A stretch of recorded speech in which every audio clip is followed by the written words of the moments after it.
আসসালামু আলাইকুম রহমতুল্লাহ। আবার চলে আসলাম বগুড়া বেচাকেনা.com। এখানে সুলতানগঞ্জপাড়া, দুই পাশে দুইটা রাস্তা। এটা হচ্ছে শিমুলতলা জামে মসজিদ। রাস্তাটা এই সড়ক দিয়ে সামনে জায়গাটা লোকেশন, দুই সাইডে দুইটা রাস্তা, দুই দিকে যাতায়াত করতে পারবেন। জায়গার প্লেসটা ভালো। এটা হচ্ছে সেই জায়গাটা, টিন সেট, দুই মুখের রাস্তা। জায়গাটা পরিমাণ 3 শতক।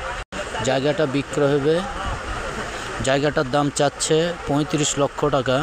তো প্লেস ভালো। এই যে এটা একটা রাস্তা, তো জায়গাটা ডিমান্ডেড জায়গা। আগ্রহীগণ যোগাযোগ করবেন।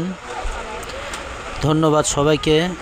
আরও নতুন নতুন ইনফরমেশন পাইতে, নতুন বাড়ি ও জায়গার সন্ধান পেতে চাইলে বগুড়া বেচাকেনা.com এর পাশে থাকবেন। এছাড়াও যদি কেউ দোকান, ফ্ল্যাট বিক্রয় করতে চাইলে যোগাযোগ করতে পারেন বগুড়া বেচাকেনা.com।